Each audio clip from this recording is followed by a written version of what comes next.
Andres Segovia Show.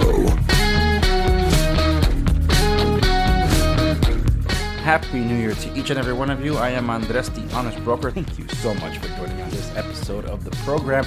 This is a public service announcement episode, so these tend to be on the shorter side and considerably more informative that I tend to do compared to the main show that debuts on Monday. But stay tuned for the Monday episode because I'll be doing the news roundup of the month of December and also wrapping up the biggest news articles of 2019.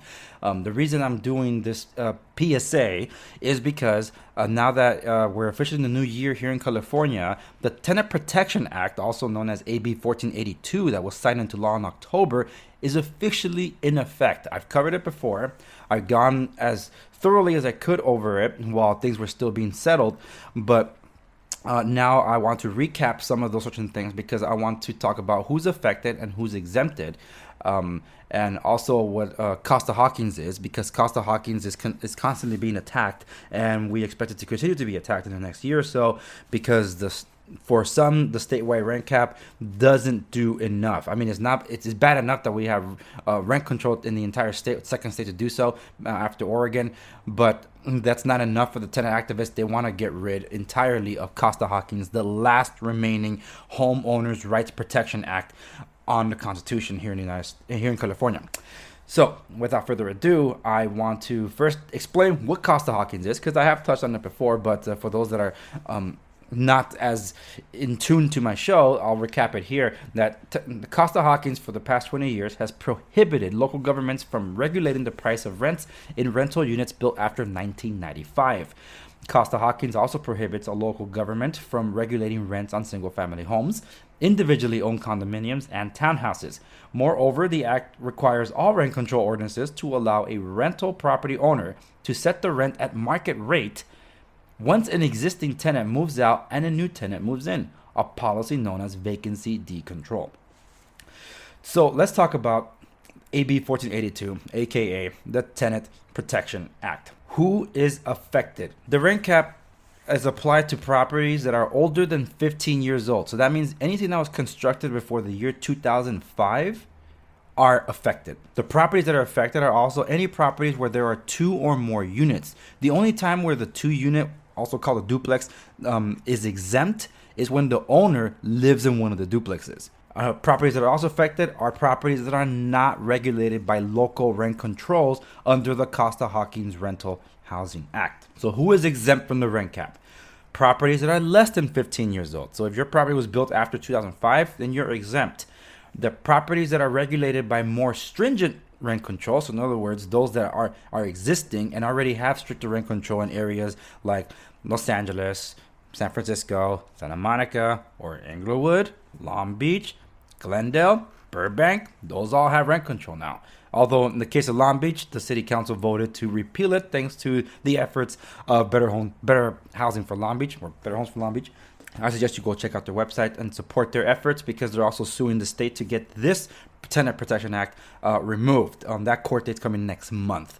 Gavin Newsom's been trying to get the court to dismiss the trial, but as of this episode, it's still scheduled for early February. We'll see how far this goes. Other exemptions to the statewide rent cap are single-family homes, including condominiums, townhouses, unless owned by a real estate trust or a corporation or limited liability corporation in which at least one member is a corporation. Another property that's exempt is a duplex if the owner lives in one of the units.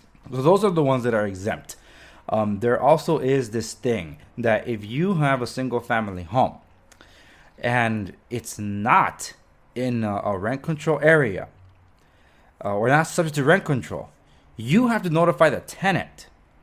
If you don't notify the tenant that it's not subject to rent control, it automatically becomes under rent control because the tenant assumes that it is. Therefore, the benefit of the doubt goes to the tenant.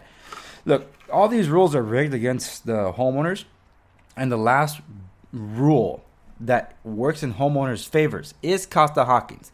That has been constantly under siege since it was passed. And that's what the tenant activists want to do. Ultimately, they want to get rid of Costa-Hawkins so they can blanket every single unit, including all these new ones that are being raised everywhere. So just giving you a heads up, that's how extreme it is. And that's what we're forced to live with here in California, unless we, the people, do something about it. But so far, no one's been willing to take the charge and the financial responsibility to try to get this to the people so we can vote to repeal the Tenant Protection Act. Because we as people voted down statewide rent control last year, but then the Assembly and the State Senate, in all their wisdom, said that the people were wrong and they rammed through rent control. So that's how we ended up with this. And that is your PSA. Stay tuned for more on the Andres Segovia Show as more information comes up, because if some things do pop up that weren't understood very well, believe me, there's going to be lawsuits left and right like crazy. So you should know that. Oh, one last thing, that if you raise the rent after March 15th and it doesn't comply with the state rent control that just went into effect, you have to roll it back to pre-March 15th, 2019 level. And from there, adjust to what the state allows you. So if you did, just letting you know, you have to roll it back. It's crazy, I know. By the way, one last thing. The tenant rights activists want to get rid of vacancy decontrol. So keep an ear to the ground, folks, because this fight is only the beginning. And I'm Andres. You can go to my website, www.theandresegovia.com, to find every other episode that I've done since last year. And also to stay tuned, to like, share, and subscribe for upcoming content that I'm doing. The show is on every Monday. PSAs like this happen on Thursdays sporadically whenever I need to throw in a PSA. And for those that are interested in my book, because I did write a book, it's available on Amazon. You can find the link on the homepage of my website as well. But if you're interested in real estate resources, by all means, go to my real estate website, segoviares.com. You'll find anything and everything regarding real estate resources there, and how to contact me for a free consultation on real estate, whether you're buying or selling or trading. And for those of you that want to communicate with me, to stay in touch and participate in the show, all my social media links are available at both websites. So by all means, please communicate with me, stay in touch, let me know that you're enjoying this content, because it encourages me to continue on doing this. Thank you so much for listening to this episode of the Andres Segovia Show. I'll see you in the next episode where I go over the December news roundup. Have yourself a very happy and prosperous new year.